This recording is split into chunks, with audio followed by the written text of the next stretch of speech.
Bonjour et bienvenue sur la chaîne Le Culte du Dé. Alors aujourd'hui je vais vous proposer une présentation du jeu Katana, qui est un jeu qui fonctionne sur la même mécanique que le jeu Bang, qui est un peu plus connu, qui se déroule dans l'univers des cow-boys. Et bien Katana se déroule lui dans l'univers du Japon médiéval, donc avec des samouraïs, et des ninjas et des geishas.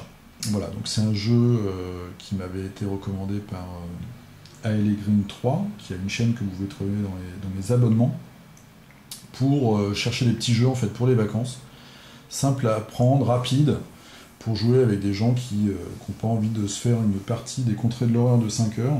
Donc c'est un jeu très sympa. Moi je n'y ai joué qu'à 3. Sur la boîte, il nous propose pour 3 à 7 joueurs. Mon conseil, et je vais vous expliquer pourquoi en vous expliquant rapidement les règles, c'est, je pense, un jeu qui va prendre toute sa saveur à partir de 5, qui peut être intéressant à 4. Alors à 3, il n'est pas très intéressant. Moi, je suis assez déçu des parties que j'ai pu faire à 3. Je vous le dis, voilà, franchement. Donc je pense qu'il est pas mal à 4 et qu'il peut être vraiment bien à 5, 6 ou 7. Donc je vais vous expliquer pourquoi, en vous expliquant les règles. Alors les règles, qu'est-ce qui se passe? C'est un jeu de cartes. Donc on va avoir 3 grands types de cartes différents, on va dire. On va avoir des cartes de rôle. Je vais essayer de vous montrer ça. Hop là, voilà. Donc au début de la partie, suivant le nombre de joueurs, on va distribuer des cartes de rôle. Donc à chaque fois, on a toujours un shogun qui va être donc qui est le grand seigneur qui forme une équipe avec des samouraïs. En face, on a les ninjas. Et pour venir mettre un peu le dawa dans tout ça, on a un ronin. Donc ronin, c'est les samouraïs qui n'ont plus de maître, ou qui ont été déshonorés, chassés. Donc ronin, ça veut dire homme de la vague. Le côté, voilà, se laisser porter par les vagues, qui finissaient en général mercenaires, brigands ou mendiants. Donc par exemple, quand vous êtes 3 joueurs, on a un shogun et on a 2 ninjas. Donc du coup, voilà, les équipes sont assez simples, d'autant plus que quand on joue à partir de 4, seul le shogun va révéler son identité. Voilà, on va dire moi je suis le shogun, et tous les autres joueurs vont garder leur rôle caché. C'est-à-dire qu'au début de la partie, les samouraïs ne vont pas savoir qui sont les ninjas, par exemple. Si vous jouez à 5, vous allez avoir un shogun, que je vous dise pas de bêtises, un samouraï, donc il va faire équipe avec un seul samouraï. On va avoir 2 ninjas qui vont faire équipe ensemble, et un ronin qui va mettre un peu de folie dans tout ça. Donc on a en premier lieu son rôle, caché pour tous les joueurs, sauf le shogun. Ensuite on a une carte de personnage qu'on va tirer au hasard. La carte de personnage, elle va vous donner vos points de vie, donc on voit ici dans le cœur, là, 5 par exemple pour Musashi, qui est le plus grand samouraï du Japon médiéval. Et on va avoir un pouvoir spécial qui est à chaque fois différent. Donc par exemple, Musashi, ses armes lui donnent un dégât supplémentaire. On a comme ça tous les personnages emblématiques du Japon médiéval. Donc on a des ninjas, des samouraïs, des shoguns, voilà. Des personnages, et même des personnages que je connais pas. Donc Kojiro, je sais pas d'où il sort. Voilà. Les graphismes, je les trouve moyens. C'est-à-dire qu'ils sont pas mal, mais c'est pas non plus une grande réussite. Ça, ce sera à vous, ou c'est à vous de juger. Voilà, je vais vous en montrer quelques-uns. Le jeu est bien, mais bon, c'est pas non plus... ça casse pas de 3 pattes un canard. Voilà. Moi, ce qui m'a pris... pourquoi j'ai pris ce jeu-là, c'est à cause de l'univers. Comme j'adore le Japon, j'ai choisi cette variante. Donc une fois qu'on a son rôle, une fois qu'on a son personnage, on va avoir différents jetons. On va avoir en premier lieu des jetons qui sont comme ça, des pions d'honneur, qui vont être un peu nos points de victoire à la fin du jeu, et qui vont aussi servir de compte à rebours pour la partie. Le shogun commence avec 5 pions, et les autres joueurs commencent avec 4 pions. Voilà, donc ce sont des fleurs de cerisier. Il faut savoir que dans le Bushido et dans le Japon des samouraïs, la fleur de cerisier représente le côté éphémère de la vie, puisque c'est une fleur qui tombe très très rapidement de l'arbre. C'est pour ça que vous avez au Japon, le jour où les premiers cerisiers sont en fleurs, c'est le Hanahi, donc le jour des fleurs. Vous voyez tous les Japonais, enfin beaucoup de Japonais qui sortent dans les parcs pour photographier les fleurs de cerisier, les cerisiers en fleurs, ou alors se balader dessous, parce que c'est pas quelque chose qui dure très longtemps. Voilà, donc on va avoir ces points d'honneur, et puis on va avoir aussi des petits jetons comme ça qui vont être nos points de vie. Donc par exemple, Musashi, il a 5 points de vie, donc il aura 5 petits cœurs, et on va voir qu'à chaque fois qu'il perdra tous ses cœurs, il faudra donner une fleur de cerisier à l'adversaire qui lui a porté le coup de grâce. Donc ensuite, on fait un gros deck de cartes, les cartes qu'on va vraiment jouer, qu'on va avoir dans sa main. Donc le premier joueur qui a toujours le shogun, il va avoir 5 cartes. Il va commencer, donc on commence par tirer 2 cartes dans la pioche, donc du coup il en a 7, ce qui est le maximum à la fin d'un tour. Le deuxième joueur et le troisième, ils ont 5 cartes. Le quatrième et le cinquième, 6. Le 6 et le septième, 7. Donc en gros, c'est le premier joueur est un peu désavantagé au niveau du nombre de cartes, puisqu'il commence. Donc un avantage annule l'autre. Donc la première grande catégorie de cartes, celle qu'on a le plus comme ça va être les armes, qui vont évidemment nous servir à attaquer nos ennemis. Alors il faut savoir que quand on a une main de cartes, on peut jouer toutes ces cartes. La seule limitation qu'on a, c'est qu'on ne peut faire qu'une attaque. Sauf si on a une carte spéciale qui nous permet d'en faire 2. Mais normalement, on ne peut faire qu'une attaque. Donc par exemple, si j'avais 3 armes différentes, enfin 3 cartes d'armes, je devrais choisir laquelle je vais prendre et sur qui je vais aller taper, évidemment. Mais je ne peux faire qu'une attaque par tour.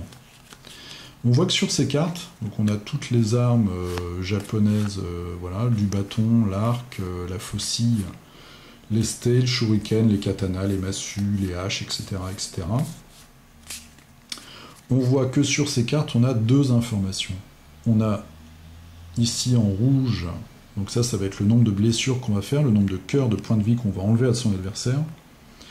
Et ici, en 2, ça va être la précision de l'arme, enfin la portée plutôt de l'arme. Donc c'est pour ça que quand on joue à 3, par exemple, cette information-là, elle sert strictement à rien. Pourquoi ? Parce que là, par exemple, j'ai une arme qui a une précision de 2, enfin une portée, pardon.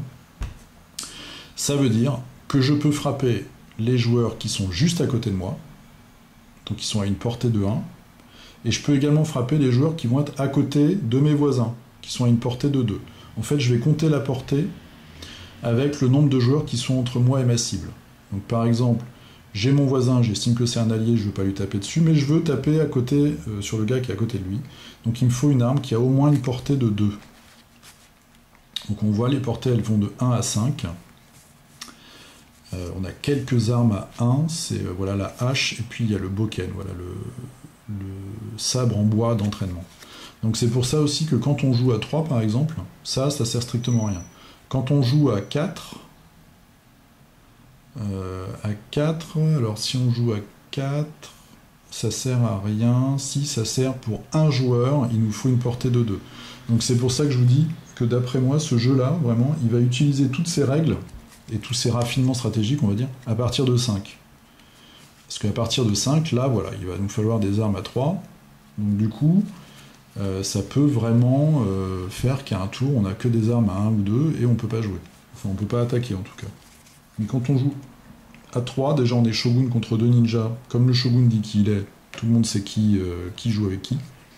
Donc déjà, ce côté stratégique-là est en moins. Quand on joue à 3, on n'a pas la portée des armes. Donc vous voyez, ça fait 2 gros éléments du jeu qui ne sont pas actifs. Donc c'est pas très intéressant. Donc pour moi, vraiment, c'est un jeu qui commence à être sympa à partir de 5. Ensuite, on va avoir dans sa main un autre style de carte, donc évidemment tout ça c'est mélangé. Ça va être les parades. Bah, les parades, tout simplement, hein, comme on voit ici, ça annule une attaque. Ensuite, on a les cartes jaunes, hein, qui sont des cartes d'action. Donc là, on voit, on a une geisha, qui vont nous permettre de faire des coups de crasse à nos adversaires. Donc par exemple, défausser une carte permanente, on va voir ça tout à l'heure, c'est le prochain type, en jeu, ou une carte au hasard de la main d'un autre joueur. Alors, Jujitsu, les autres joueurs doivent défausser une arme ou perdre un point de vie. Cérémonie du thé, on pioche 3 cartes dans la défausse, les autres en piochent une. cri de guerre, les joueurs doivent défausser une parade ou perdre un point de vie. Donc on voit, ça c'est des cartes d'action. Et enfin, on a les cartes permanentes, donc on a un petit tas comme ça, qui sont les cartes bleues, et qui vont être des cartes qui vont nous donner des bonus. Donc on va les poser sur la table, et ça va nous donner un bonus. Évidemment, jusqu'à ce qu'un de nos ennemis joue une geisha pour nous l'enlever. Donc par exemple, celui-ci, concentration, vous pouvez jouer une arme de plus par tour, parce que pendant chaque tour, je ne sais pas si je l'ai déjà dit, on peut jouer toutes ces cartes, mais on ne peut attaquer qu'une fois. Donc là, on pourra attaquer 2 fois. Armure, on va donner un malus, justement, sur la difficulté. Voilà, ils n'appellent pas ça portée, c'est difficulté. Donc ça, par exemple, vous jouez à 3, vous mieux enlever ces cartes-là, parce qu'elles ne servent à rien. Attaque rapide, on cause un dégât supplémentaire. Voilà, donc évidemment, il y a plusieurs fois la même. Qu'est-ce qu'on a d'autre? Code de Bushido, c'est un peu compliqué, donc je vous laisse la surprise. Voilà, en carte bleue, c'est tout ce qu'on a. Donc évidemment, on va mélanger tout ça. Ça va nous faire, je vais vous montrer quand même, c'est 90 cartes. Hein. Donc ça nous fait un gros tas comme ça, qu'on va mélanger. Et puis on va jouer, on va essayer de zigouiller ces petits ennemis, en espérant pas se planter dans la constitution d'équipe. Et alors comment ça se passe pour arriver à la fin du jeu? En fait, chacun a ses points de vie. À chaque fois que vous arrivez à 0 point de vie, la personne qui vous donne le coup de grâce, vous devez lui donner un de vos points d'influence, une de vos fleurs de cerisier. Donc je vous rappelle que le shogun il commence à 5, et les autres ils commencent à 4. Quand vous êtes à 0, la partie s'arrête et on compte les points de victoire. Donc chacun va compter ses petits points, ses petites fleurs de cerisier par équipe, et parfois il y a des bonus, puisque quand on joue à 6 par exemple, les samouraïs vont avoir un bonus, et le Ronin il a toujours un bonus puisqu'il est toujours tout seul en fait. Donc voilà, on a une petite carte pour résumer ça, c'est très simple, avec suivant le nombre de joueurs, les bonus suivant les rôles.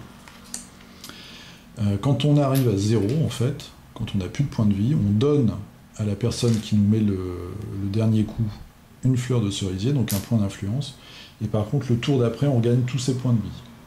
Donc voilà, ça tourne comme ça. C'est un jeu, donc comme moi je vous ai dit, je vais jouer seulement à 3, donc je ne vous le conseille pas à 3. Par contre, au vu des mécanismes, et puis de ce que m'en a dit Green, vu que lui il a la version Cowboy, je suis fait entièrement confiant, donc ça doit être un bon jeu. Je pense vraiment que c'est un jeu qui est sympa, mais à partir de 5. Voilà, 5, 6, 7, pour moi ça va être le moment où vous allez vraiment bien vous marrer, parce que des fois, déjà au début, il faudra découvrir qui est avec qui, et puis ensuite, toutes les petites subtilités stratégiques des cartes, vous voyez, il y a le katana aussi, eh bien elles vont rentrer en jeu. Voilà, donc c'était la présentation de Katana, le jeu de cartes, et puis je vous dis à la prochaine pour une partie, une présentation, ou alors quelques filles. Voilà, je vous dis à plus, salut!